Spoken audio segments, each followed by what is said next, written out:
Under the bright lights of stadiums where heroes rise and legends are made, another game is being played, one the cameras never see. Behind every trophy, every miracle goal, every impossible comeback, lurks something ancient. Whispers of rituals, curses, and unseen forces that twist fate itself. Because in the world of sport, talent isn't always what wins. Sometimes it's the devil who keeps the score. Chapter 1. The Cursed Cup. The Death of Marc-Vivien Foé. It's June 26, 2003. A warm evening in Lyon, France. The air is heavy with summer rain, and inside the Stade de Jolande, a semi-final match is underway. Cameroon versus Colombia, the Confederations Cup. Foé, a tall, strong, unbreakable player, is running the midfield like he always does. He's 28 years old, playing with the same fire that made him one of Africa's most beloved footballers. But something isn't right. Just before kick-off, teammates say Foé had mentioned feeling something evil in the air. He looked pale, distracted. "It's nothing," he told them. "It'll pass." The game begins. The crowd roars, cameras flash. For most, it's just another night of football. But for one man, time is already counting down. In the 72nd minute, with no one near him, Foé suddenly stops running. He blinks twice, then falls. Face first. The sound of the fall cuts through the stadium, sharp, unnatural. Players freeze. The referee calls for help immediately. Paramedics rush onto the pitch. They turn him over. His eyes are open, unmoving. They begin chest compressions.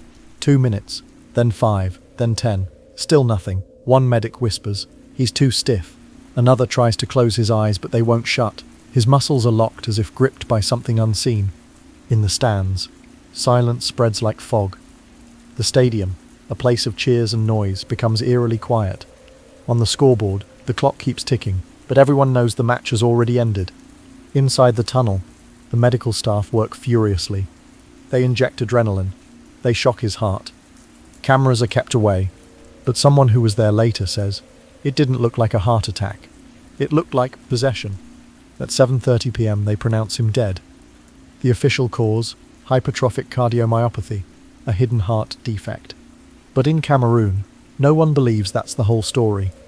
In Yaoundé, fans gather around radios. Some weep, others whisper. They talk about a curse, juju, dark magic used by rival nations to weaken the indomitable lions. A priest claims he warned Foé weeks before, "Your spirit is being hunted." Among African footballers, rituals are part of the game. Players smear white powders on their legs for protection, hide animal bones in boots for strength, tie red threads around their wrists for luck. It's tradition and fear. In a world where victory brings national glory, unseen forces are never far away. After Foé's death, strange things begin to happen. Cameroon's next match, the final, starts with players in tears pointing to the sky. Some swear they felt a cold wind pass through them just before kick-off. Back home, Foé's widow says the family dog wouldn't stop barking at his jersey. And then the dreams. Players start reporting visions of Foé walking through the locker room, silent, head bowed. Some say they could still hear his boots echoing on the concrete. Weeks later, the Cameroonian Football Federation seals the team's locker room from that night. No one ever uses it again. The key is lost, or maybe hidden. Journalists who visit years later say the air inside still smells of sweat and earth as if time froze at that exact moment. Doctors say his death was natural. But nature doesn't explain why his body turned rigid so fast, or why the paramedics whispered prayers instead of medical terms, or why, before every international game, Cameroon players still touch the grass in a small circle, the way Foé used to do, as if asking for his blessing. Some stories are too strange to be superstition. Foé's heart stopped that night in Lyon, but the whispers in Yaoundé say the spirit he carried never left the field. Chapter 2. The Blood Game. Mike Tyson and the Curse of Customato. It's November 22nd, 1986. Las Vegas. A 19-year-old steps into the ring, his head bowed, eyes blank. The crowd's roar rolls like thunder through the MGM Grand. Mike Tyson, the youngest heavyweight title contender in history. In his corner, there's a framed photo of an old man, Customato, Tyson's mentor, the man who saved him from the streets, taught him discipline, fear and rage. But Cullis is gone now, dead a year before Tyson's first title fight. Tyson keeps the photo on every locker room bench, whispers to it before every match. He says, "Cuss is still with me." The bell rings. Within minutes, Trevor Berbick collapses to the mat twice. Tyson doesn't blink. It's as if he's not fighting, but executing. When it's over, he doesn't celebrate. He just walks away, muttering to himself. Reporters later claim they heard him say, he didn't even see the demon. Over the next few years, Tyson becomes unstoppable. His knockouts are violent, almost ritualistic. He never smiles. He never looks human in the ring. Trainers begin to notice strange habits. Before every fight, Tyson demands to be alone for exactly 7 minutes. The room must be silent. No cameras. No voices. One assistant once stayed behind by accident. He swore he heard a deep growl, too low to be human, coming from behind the door. After that, nobody ever stayed. Tyson called it getting into the zone. But the rituals grew darker. He began wearing a single black towel over his shoulders, like a priest's shroud. He'd stare into the mirror before walking out, repeating, "I'm God, I'm war, I'm pain." Then, the talk of mystics began. Tyson was fascinated by Haitian Voodoo, a practice with roots in his mother's ancestry. He read about possession rituals, how warriors could invite spirits into their bodies for battle. He told his psychologist once, "Sometimes I feel something ancient inside me. It fights for me." At his peak, he said he never felt fear because it wasn't him in the ring. Trainers would see him pacing, snorting, talking to no one. One coach called it the trance. Another said, he'd look straight through you, like you didn't exist anymore. But power always comes with a cost. June 28, 1997. The rematch with Evander Holyfield. Tension is thick, the air electric. Tyson's career, pride and sanity, all hanging by a thread. In the second round, Tyson starts to unravel. Holyfield keeps headbutting him, and Tyson's face twists into something primal. His breathing grows heavier, his shoulders hunch. Then, it happens. He lunges. He bites Holyfield's ear clean off. Blood spills down his chin. His eyes are wild, unfocused. When asked later why he did it, Tyson said quietly, "I don't know. I felt like a different person took over." That night, psychiatrists called it rage. But one doctor, Dr. Jeffrey Ziegler, described Tyson's behavior as a possession state, eerily similar to Haitian ritual trances where spirits of warriors temporarily inhabit the living. Even Tyson's own words hinted at it. In a 2002 interview, he said, "Sometimes I black out in the ring. I'm there, but I'm not there. I watch myself do things I don't control." After prison, after bankruptcy, after every public breakdown, Tyson said the same thing. He felt haunted, not by fame or failure, but by cuss. He kept dreaming of his mentor standing in the corner of a dark ring, smiling, whispering, "Keep fighting." Sometimes he'd wake up punching. Maybe it was grief, maybe madness, or maybe, as Tyson himself once suggested, "Cars gave me more than boxing. He gave me something I can't turn off." Tyson once said in an interview, "I don't fight men, I fight demons." Chapter 3. Death Race. Ayrton Senna's Final Prophecy. It's April 30th, 1994. The San Marino Grand Prix weekend. The air above Imola, Italy, hums with tension. 2 crashes have already stained the track with fear. One driver injured, another dead. Mechanics speak in hushed tones. Drivers avoid eye contact. It feels cursed. That night, Senna can sleep. He sits by the window of his hotel room, staring out at the rain. His girlfriend, Adrienne Galistei, remembers his words clearly. "I saw my death." He writes in his journal, small, neat letters in Portuguese, a short prayer, a few lines about destiny. Then at the bottom of the page, one word, God. The next page is torn out. Senna is not just a driver. In Brazil, he's a living saint. He prays before every race, crosses himself before every start. He believes his gift is divine, something given, not earned. But lately, the gift feels like a burden. On the night before the race, track officials report something strange. A shadow, a tall, dark figure, seen walking along Tamburello Corner, the fastest, most dangerous stretch. Security is called, but no one's found. A mechanic jokes. Maybe it's death inspecting his work. No one laughs. May 1st, 1994. Race day. Blue skies. The storm is gone, but the air feels heavy. Senna arrives early. He looks distant, pale, as if somewhere else entirely. A priest approaches him quietly in the paddock, a friend from Brazil who'd warned him days earlier. Dark forces surround this race. Senna listens, nods and walks away. At 1:30 p.m, the engines scream to life. The grid lines up. Senna sits in his Williams Renault, visor down, hands clasped around the wheel. He whispers a prayer, as always. But this time, the camera inside the cockpit catches something unusual. His lips moving faster, repeating the same phrase again and again. No one has ever deciphered what he said. The green light flashes. Senna's car bursts forward. Immediate, flawless. Lap after lap, he leads. His style is surgical, divine. But on lap 6, he radios his team. The car is unstable. At 2:17 p.m, he speeds down Tamburello Corner at 218 kilometers per hour. The car jolts. The steering column, modified the night before, snaps. In the onboard footage, Senna's head lifts slightly, his hands tighten. Then just before impact, his mouth moves one last time. The car hits the concrete wall at 135 miles per hour. Metal screams, debris flies, silence follows. Medics reach him within seconds. The visor is cracked. His eyes are open, fixed on nothing. They pull him out, lay him on the ground. A nurse later says she felt something leave the air.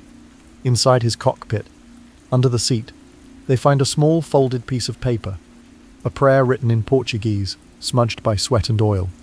It reads, "Nothing can separate me from the love of God." For 2 hours, doctors try to save him. Helicopters spin above the hospital in Bologna. Crowds gather outside. Millions watch on live TV. At 6:40 p.m, Ayrton Senna da Silva is declared dead. In Brazil, churches ring their bells. People weep in the streets. His body is flown home draped in the national flag. But the mysteries remain. Why was the journal page torn out? Who was the shadow at Tamburello? And why, seconds before his death, did Senna whisper words no one can identify? Words that sounded like a prayer, or maybe a farewell. When investigators studied the telemetry data, they found something chilling. In the final second before the crash, Senna never hit the brakes, not once, as if he had already let go. Chapter 4. The Black Jersey. The All Blacks and the Haka Curse. It's 2011. A cold wind cuts across Eden Park, Auckland. The floodlights shimmer over a sea of black jerseys. The crowd holds its breath as the All Blacks line up, eyes burning, feet stomping in rhythm. The drums of war begin. Ha! Kamite! Kamite! It's the haka, the Maori war dance that strikes fear into opponents and pride into hearts. For decades, it's been the team's soul, an ancient chant of life and death, light and darkness. But this year, something feels different. The haka has been changed. For the first time, it's been packaged, filmed and sold, turned into a global advertisement campaign. Players covered in mud and sweat stare into the camera, while corporate logos fade in beneath them. To most, it's marketing genius. But to some, it's blasphemy. That year, several Maori elders, guardians of the haka's sacred origins, refused to take part in the production. One of them, Kariema Raukura, gave a quiet warning. "You have taken the dance from the ancestors and put it on a billboard. The spirits are not dancing with you anymore." At first, no one paid attention. The team was too good, too dominant. But then, small things began to happen. Players waking in the night, drenched in sweat, convinced they'd heard voices whispering their names. One described seeing faces in the steam room, faces he didn't recognize. Another swore his reflection smiled back at him, when he wasn't. During training, injuries began piling up. Unexplained cramps, twisted ankles, torn muscles, all on the right side of the body. Coaches joked it was bad luck. Others didn't laugh. A team physiotherapist later admitted that players started bringing charms to the locker room. Greenstones, feathers, pieces of paunamu. Protection, they said, against what, no one could quite explain. Before the World Cup semi-final, a traditional blessing was requested from the Maori Council. But one elder refused. He said, "The haka you perform now is no longer ours. The ancestors do not follow you." It was a strange statement, almost a curse in itself. Still, the tournament went on. The All Blacks dominated as always. But the atmosphere inside the camp grew heavy. Players said they felt watched, not by fans, but by something else. October 23rd, 2011. The Rugby World Cup final. New Zealand versus France. Eden Park trembles with noise. The haka begins. Cameras zoom in, the world watching. But later, when analysts reviewed the broadcast footage, they noticed something odd. As the players performed, a mist rolled across the field.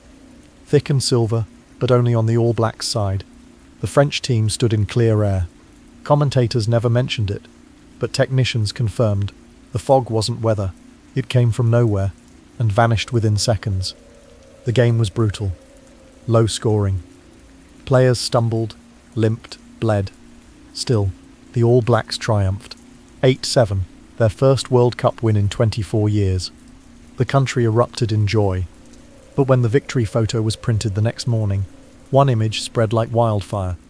The entire team, arms around each other, smiling beneath golden confetti, except for one detail. In the glossy reflection of the trophy, one player was missing. Where his face should have been, there was only a black blur. The editors called it a trick of the light. The players never spoke of it. And when asked about the old curse, the captain simply said, "We don't talk about spirits. We just play the game." They still won the cup, but in the final photo, one player's reflection was missing. Chapter 5. The Witch of Turin. Juventus, Curses, and the Unholy Pact. It's Turin, 1985. A city of shadows and saints. Cathedrals rise beside factories. Church bells clash with the roar of engines. Beneath it all, whispers move through the cobblestone streets. Whispers of witchcraft, cults, and secret rituals. At the heart of it stands Juventus Football Club, Italy's crown jewel, the pride of the Agnelli family, owners of Fiat and masters of power. Under Gianni Agnelli's reign, Juventus becomes untouchable, champions, beautiful, ruthless. But their rise isn't just about talent. It's about something darker. Turin has long been called the City of the Devil. According to legend, it sits on one of the Earth's black energy triangles, a crossroads of occult forces that link it to London and San Francisco. In the 1980s, police raids uncover hidden shrines, black masses, and cult gatherings in the Turin hills, animal bones, sigils, blood rituals. And in those same years, Juventus can't stop winning. Rumours begin. Opponents whisper that Agnelli has protectors, not bodyguards, spiritual ones. Before Champions League games, priests are said to bless the locker room, but not the kind found in churches. One former player who later left Italy spoke under anonymity. "We used to have a chapel at the training centre. One day it was gone. They said it was being renovated. When we got back, there was a new room, candles, symbols, carvings of goats. No one spoke about it." He claimed that on the night before major finals, only senior management had access. Players were told to stay home. But the next day, the team always won, and opponents always left injured. In 1983, Juventus reached the European Cup final. The match ended in chaos, red cards, riots, broken bones. Yet Juventus lifted the trophy. Fans celebrated, but inside Turin, people began calling the club I Protetti del Diavolo, the Devil's Protected. Gianni Agnelli was a man of contradictions, elegant, Catholic, superstitious. He wore lucky charms on his wrist, never changed his watch battery himself, and once said, "Fortune is the most powerful god in football." To him, superstition wasn't silly, it was strategy. Then, a journalist named Paolo De Niro began digging. He followed the rumours, the secret room, the strange symbols, the whispered name of a woman called La Strega di Torino, the Witch of Turin. She was said to live near the old Fiat test track, performing blessings for Agnelli's circle and curses for his rivals. De Niro wrote an exposé draft titled The Black Side of the Old Lady. He never published it. Hours after printing the first copy, he died in a car crash on the highway outside Turin. The pages were never found. Police later confirmed that, at the time, several active occult groups operated within 10 kilometers of Juventus's training ground. One of them, known as the Order of the Black Light, performed rituals to channel power into successful men. They were never tied to Agnelli directly, but their members moved in the same elite circles.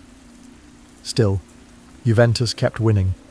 8 Scudettos, European dominance, a dynasty. But in 2006, after Agnelli's death and the end of the old management, something changed. The rituals stopped, the secret rooms were cleared, the team priest returned. That same year, Juventus collapsed into scandal, the Calciopoli affair accused of match-fixing, manipulation and corruption. They were stripped of titles, relegated to Serie B. For the first time in decades, the black jersey brought not power but shame. People said it was justice. Others said the protection was gone. They called it superstition, until the trophy stopped coming the year the rituals ended. Chapter 6. The Crossroads. Diego Maradona's Hand of God. It's June 22nd, 1986. Mexico City. The air is thin, the heat rising off the Estadio Azteca like a mirage. 90,000 people wait, their voices blending into a single restless hum. Argentina versus England, a quarter-final charged with politics, revenge and faith. In the locker room, Diego Maradona ties his boots slowly. He's silent, eyes half closed, lips moving in prayer. Around his neck hangs a small black stone wrapped in leather. It had been given to him 3 days earlier by a Cuban santero, a voodoo priest, who told him, "This stone commands destiny, but only if your soul believes." Maradona believed. He was a man of contradictions, a Catholic who prayed to saints and consulted witch doctors, a sinner who crossed himself before every game. Before taking the field, he kissed the stone 3 times and whispered, "Guíame, guide me." The match begins tense. England's defenders play rough. The ghosts of the Falklands War still hang between the nations. The game feels more like a reckoning than sport. In the 51st minute, the ball floats high above the English box. Maradona leaps, too short to reach it, but his hand flicks upward, subtle, quick. The ball lands in the net. The stadium erupts. England protests. The referee, half blinded by the sun, signals goal. Maradona grins, running, arms wide. Later, when asked about it, he says the words that will define him forever. A little with the head of Maradona, and a little with the hand of God. But what did he really mean? In Buenos Aires, priests call it blasphemy, but in the streets people call it miracle. Children paint murals of his raised hand. Old women light candles to his picture. The church denounces him, yet crowds whisper prayers in his name. For many, that goal wasn't cheating, it was fate, divine intervention, or something close to it. As Argentina marches toward the World Cup final, Maradona becomes untouchable. His feet seem guided by something unseen, weaving through defenders as if he knows the script before it's written. Commentators call it genius. His teammates call it possession. Off the pitch, the rituals deepen. He carries the black stone everywhere, wrapped in cloth, pressed against his chest. He refuses to let anyone touch it. In interviews, he smiles and says, "Spirits guide my feet." By the time Argentina lifts the trophy, millions believe they've witnessed more than football. They've seen magic, the birth of a modern saint. Statues rise, songs are written, children are baptized, Diego. But miracles have prices. 4 years later, at the 1990 World Cup in Italy, Maradona's luck begins to twist. Before the quarter-final, his room is broken into. Nothing is stolen, except the black stone. He's furious, then desperate. He calls his friends in Cuba, begging them to find the priest who gave it to him. But the man is gone. 2 days later, Maradona injures his ankle. His performance fades. Argentina loses the final. From then on, his life unravels. Drugs, scandals, exile. He says publicly that fame wasn't a blessing. It was a curse. Privately, he confides to a teammate, "The day the stone left me, I lost my protection." Argentine folklore has a phrase, "La mano del bien y la mano del mal," the hand of good and the hand of evil. Both touch a man's fate, but never at the same time. For some, Maradona's hand of God was divine justice, a small nation's victory over its oppressors. For others, it was something older, darker. The moment a mortal made a pact with the unseen. Maybe it wasn't God's hand at all. Maybe it was the other one,